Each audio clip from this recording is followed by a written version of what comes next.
Okay. 3 times ఓంకారం చెప్తే దాన్ని start. Okay.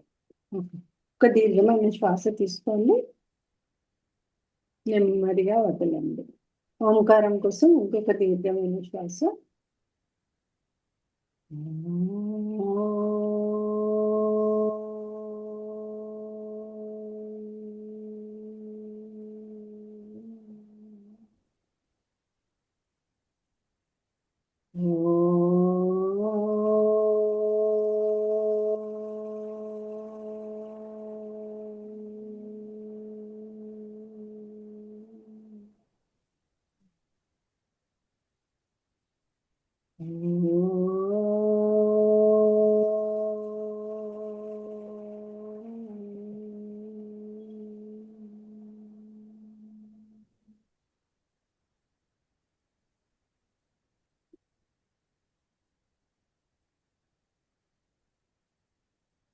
జై గురుదేవ్.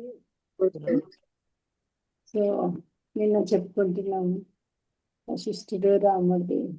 నెక్స్ట్ వశిష్ఠుడు రాముడితో చెప్తున్నాడు అన్నమాట.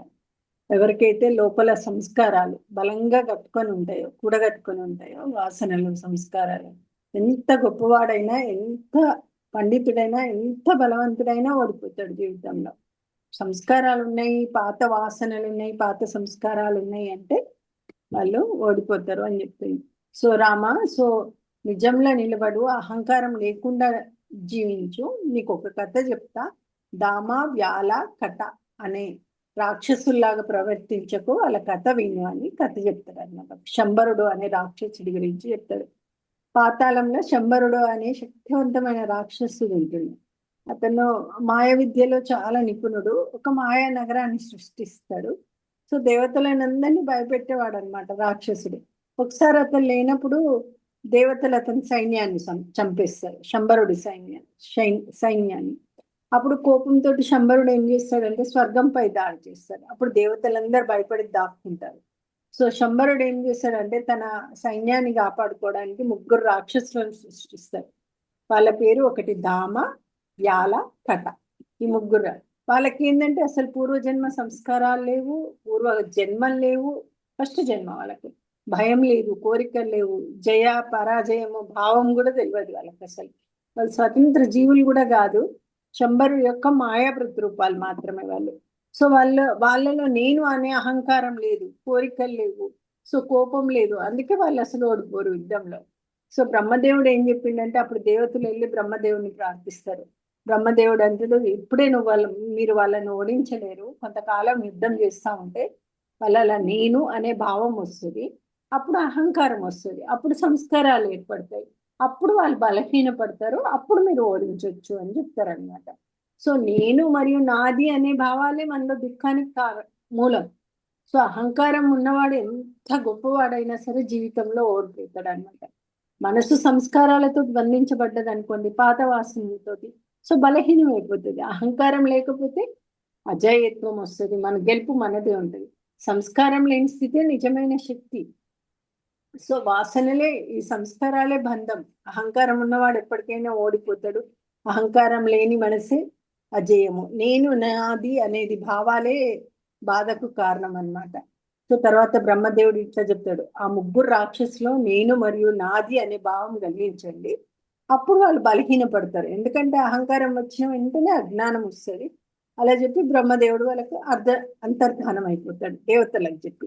మళ్ళీ యుద్ధం స్టార్ట్ అవుతుంది, దేవతలు మళ్ళీ యుద్ధానికి సిద్ధమైనారు.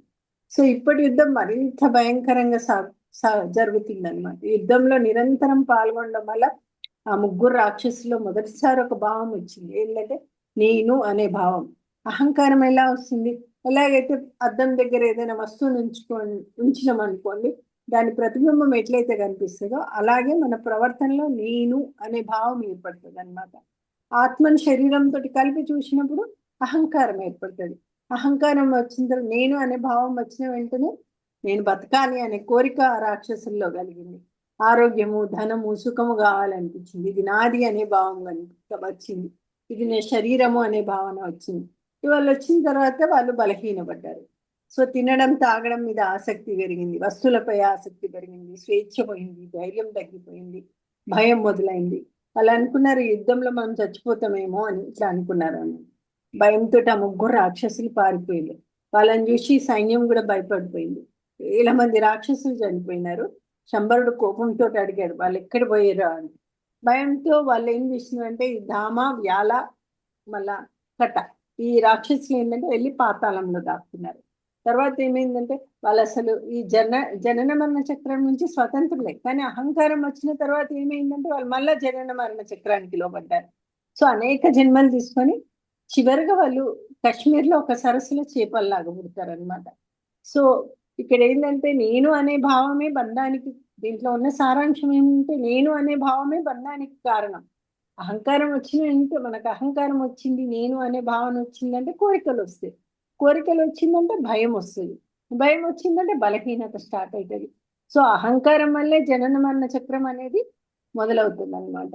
సో ఇప్పుడు మామూలుగా అయితే నేను శుద్ధ చైతన్యం అని తెలిసినా కూడా ఈ రజోగుణం అంటే ఈ అహంకారము చలనం వల్ల ఏమవుతుందంటే తన అసలు స్వరూపాన్ని వదలకుండా ఉన్నప్పటికి కూడా వేరే రూపంలో భావించుకుంటారు.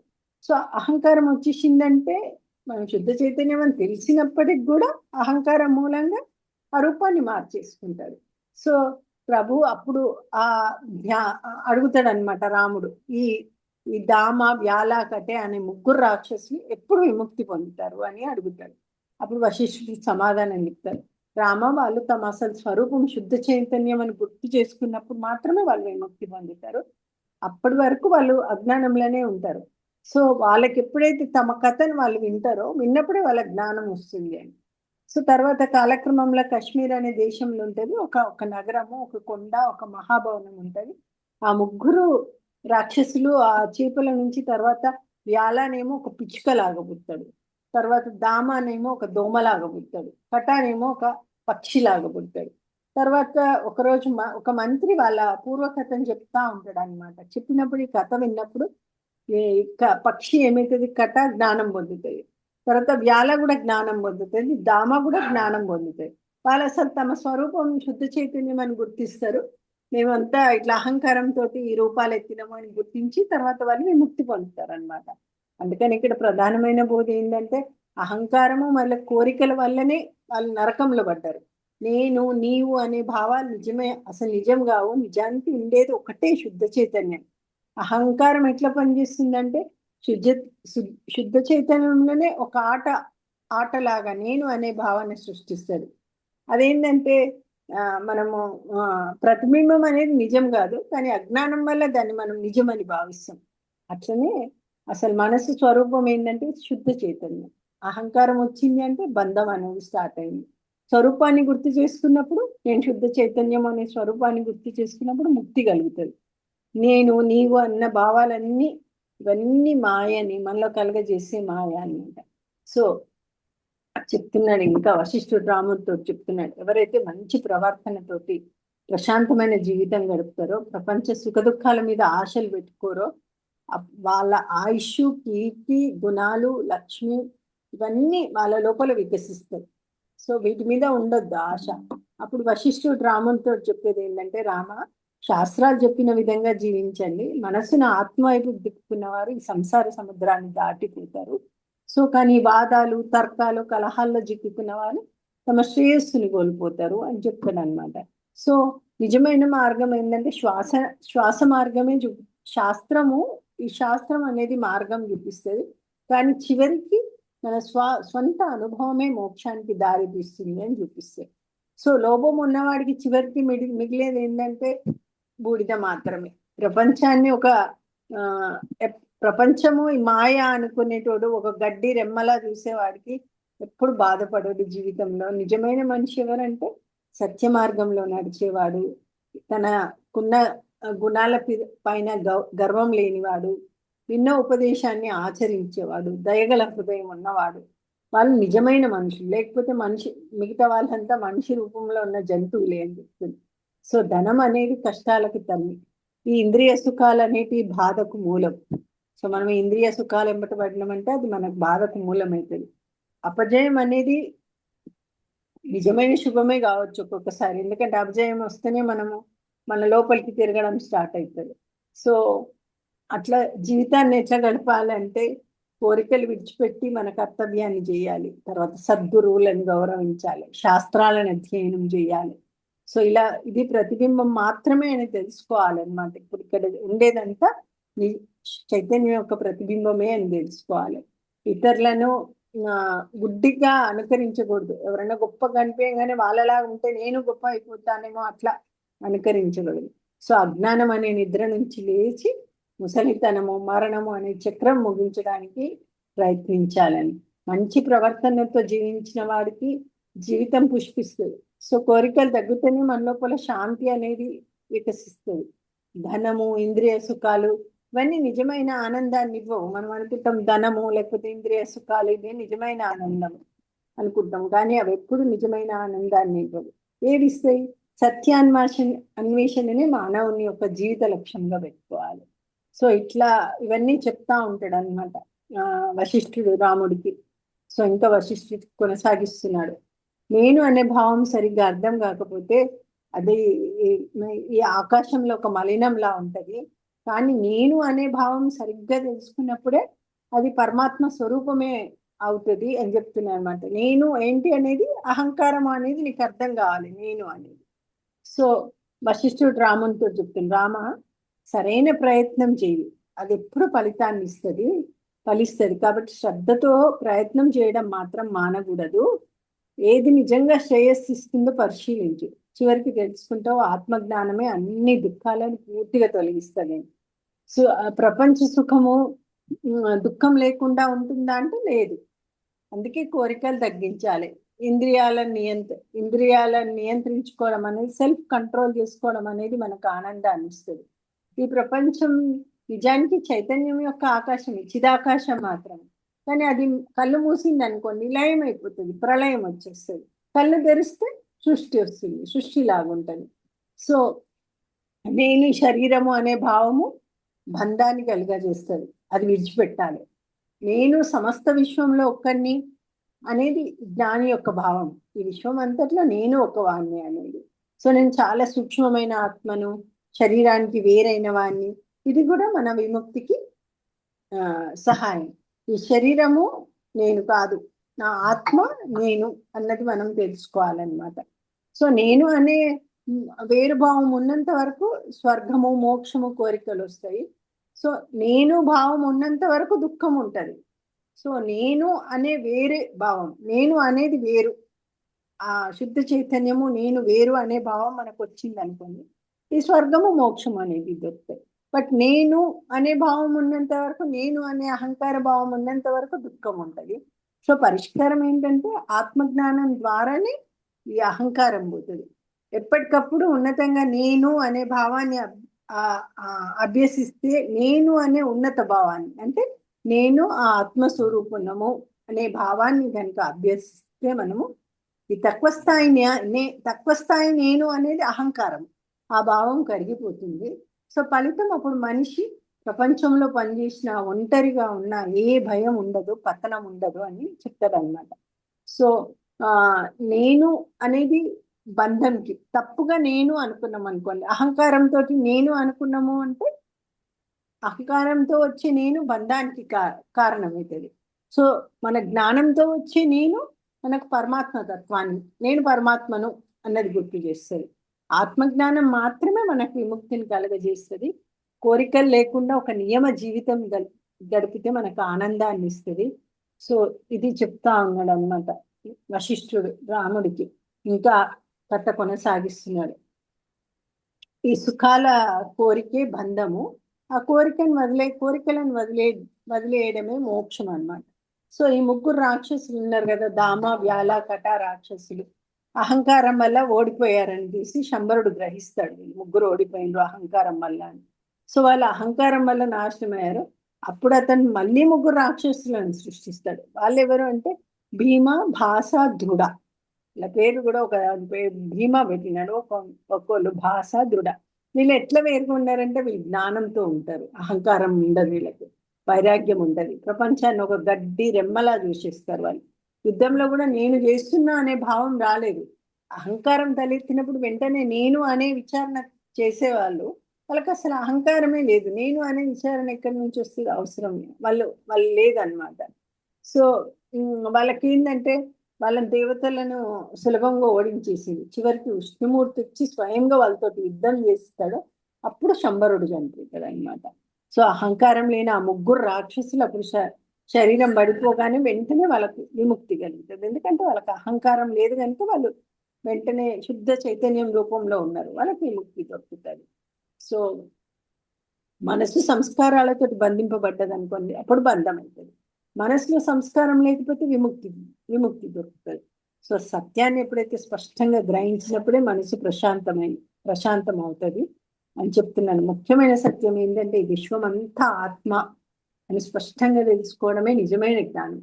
మనసు సంస్కారము ఇవన్నీ మాటలే, విచారణ చేస్తే అవి కూడా కరిగిపోతాయి. సో ఇక్కడ పోలిక ఎక్కడ చూపిస్తున్నాయంటే మనకు ధామ వ్యాల కథ. వాళ్ళు ఏమైందంటే వాళ్ళ మనసు అహంకారంతో బంధించబడ్డది. ఈ భీమా భాష దృఢ వీళ్ళకి ఏంటంటే అహంకారం లేదు, అహంకారం లేని శుద్ధ మనసు వీళ్ళది. వాళ్ళదేమో అహంకారంతో బంధించబడ్డ మనసు.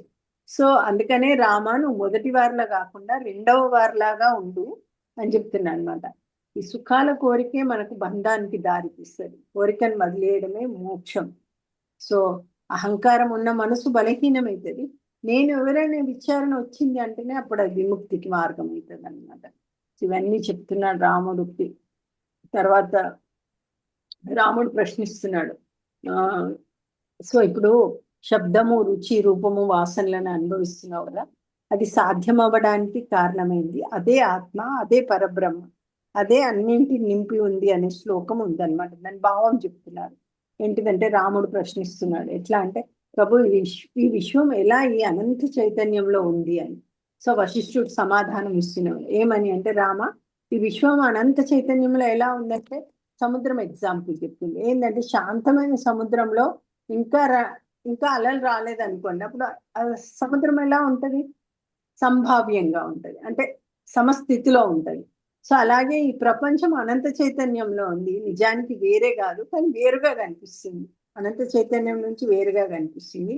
సో ఆకాశం ఎక్కడైనా ఉంది, మొత్తం ఆకాశం, ఇక్కడ ఉండేది కూడా ఆకాశమే, కానీ అది మనకు కనిపించదు. అట్లాగే చైతన్యం అంతటా ఉంది కానీ దాని చైతన్యానికి రూపం లేదు.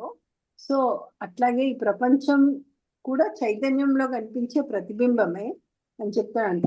మేఘాలు ఆకాశంలో వేలుతున్నాయి కానీ ఆకాశంతో తాకబడి.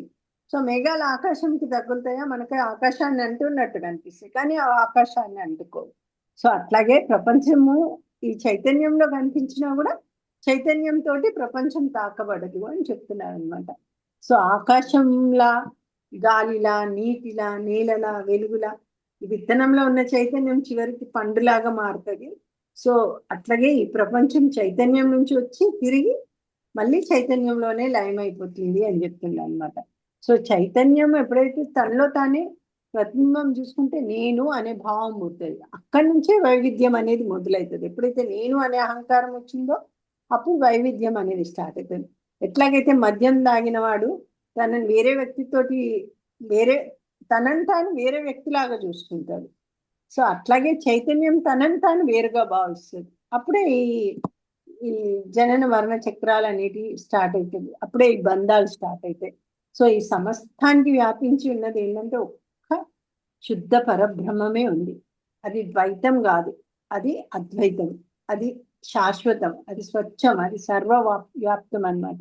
మంచి చెడు ఉంది లేదు ఇవన్నీ అజ్ఞానం వల్ల వచ్చినాయే కానీ అవి జ్ఞానంతో వచ్చినాయి కాదు. సో విశ్వం ఏంటంటే ఈ చైతన్యంలో ఒక అల లాంటిది, ఈ చైతన్యం తాకబడదు. నేను భావమే వైవిధ్యానికి కారణం, మిగతా అన్ని ఆ పరబ్రహ్మమే అని చెప్తున్నాడు అనమాట. చెప్పుకోవచ్చు కదా, లాస్ట్ కొంచెం చెప్తున్నాం. సో వశిష్ఠులా చెప్తున్నాడు అనమాట, ఎవరికైనా మనసు పూర్తిగా శుద్ధం కాకుంటే సో అన్ని బ్రహ్మమే అని చెప్పినాం అనుకోండి, గందరగోళంలో పడుతుంది. నేనేంటి బ్రహ్మమా లేకపోతే నా మనసా, నాకేంటిది ఏమద. అందుకే మొదలు మనసును శుద్ధి చేసుకోవాలి. మనకు మనసు శుద్ధి చేసుకోవడానికే మన దగ్గర అద్భుతమైన సూపర్ బాంబ్ అంటారు, సూపర్ ప్రక్రియ ఉంది, అదే సుదర్శన క్రియ. సో రామ నేను చేస్తున్నాను అనే భావమే సుఖము దుఃఖానికి కారణము. నేను చేశాను, నేను అనుభవిస్తున్నాను, ఈ రెండు భావాలు ఒకటే. సో అసలు చేసేది ఎవరు? శరీరం కాదు, మనసే చేస్తుంది. సో మనసే కర్మ చేస్తుంది, మనసే ఫలాన్ని అనుభవిస్తుంది. ప్రపంచం కూడా మనసులోనే కనిపిస్తుంది. మనసు కనుక ప్రశాంతమైతే ఆటోమేటిక్గా ప్రపంచం కూడా ప్రశాంతంగా అనిపిస్తుంది. జ్ఞాని ఎలా ఉంటాడంటే జ్ఞాని కర్మలు చేస్తాడు, కానీ నేను చేస్తున్నాను అనుకోడు. ఫలితం వచ్చినా పట్టించుకోడు. సుఖము దుఃఖము రెండింటిని జ్ఞాని సమానంగా చూస్తాడు. అతనికి బంధము మోక్షం అనే భావం కూడా ఉండదు. అతను ఏం చేస్తాడంటే తనలో తనని మాత్రమే చూసుకుంటాడు. సో రాముడు మళ్ళీ ప్రశ్నిస్తాడు ఏమని అంటే, బ్రహ్మ కనుక దుఃఖరహితమైతే ఈ ప్రపంచం ఎందుకు దుఃఖంతో నిండి ఉంది అని. సో వశిష్ఠుడు ఇలా చెప్తాడు, ఎప్పుడైతే మనసు శుద్ధంగా ఉంటుందో సత్యం వెంటనే అర్థమవుతుంది. సో కాబట్టి అజ్ఞానికి అన్ని బ్రహ్మమే అని చెప్పకూడదు. ముందుగా అతని మనసు శాంతి, మనశ్శాంతి నియమం నేర్పాలి. అందుకే గురుజీ మనకు మొదలే జ్ఞానం ఇయ్యరు. మొదలు సుదర్శన క్రియని ఇచ్చుకోండి. సుదర్శన క్రియ తర్వాత మనసు శుద్ధమైనాక అప్పుడు మన జ్ఞానం ఇస్తారు. గురుజీ మనల్ని పర్ఫెక్ట్ మార్గంలో తీసుకొస్తున్నారు అనమాట. సో చివరి బోధ ఏంటంటే మనస్సు శాంతిగా ఉండాలి, ఇంద్రియాలు నియమించుకోవాలి, అహంకారం తగ్గించుకోవాలి, ఇవి అవసరం. అప్పుడు మాత్రమే బ్రహ్మ సత్యము అనేది మనకు స్పష్టమవుతుంది. నేను చేస్తున్నాను అనే భావమే బంధము. మనసే కర్త, శరీరం కాదు. మనసు శాంతమైంది అనుకోండి, సత్యం అనేది అర్థమవుతుంది. సో ఎవరైతే సిద్ధంగా లేరో వాళ్ళకి బ్రహ్మజ్ఞానం గురించి చెప్పకూడదు. అందుకనే గురూజీ అష్టావక్ర గీత చెప్పేటప్పుడు చెప్తారనమాట, ఎవరైతే ఒక్కసారి కూడా ధ్యానం చేయరో వాళ్ళు అష్టావక్ర బుక్ ముట్టడానికి కూడా అర్హులు కాదు అని. అందుకనే మనసు శుద్ధం కాని వాళ్ళకు ఏమీ అర్థం కాదు. అహంకారంలో ఉన్న వాళ్ళకి ఏది చెప్పినా అది వాళ్ళకి అర్థం కూడా కాదు. అందుకని ఫస్ట్ మనశ్శుద్ధి చేసుకోవాలి. మనశ్శుద్ధికి చేసుకోవాలంటే నువ్వు ఈ బ్రీతింగ్ ఎక్సర్సైజెస్, మనకున్న సుదర్శన క్రియ, ఇవన్నీ మన మనశ్శుద్ధికి ఉపయోగపడతాయి. సో రామయ్య ప్రపంచం అంతా అనంత చైతన్యం ఒక శక్తి వల్ల కనిపిస్తుంది. సో కనుక అది మొత్తం చైతన్యమే, ఇక్కడ ఉన్నదే చైతన్యము. సో ఈ సృష్టి ఎలా మొదలైంది వీళ్ళమన్నీ మళ్ళీ రేపు చెప్పుకుందాం. సృష్టి అనేది ఎట్లా మొదలైంది, ఎట్లా వీటన్నింటి గురించి మనం చెప్పుకుందాం. సో మహేంద్ర కొంచెం ఒకసారి క్రిస్పీ ఎక్స్ప్లెనేషన్ ఇస్తా.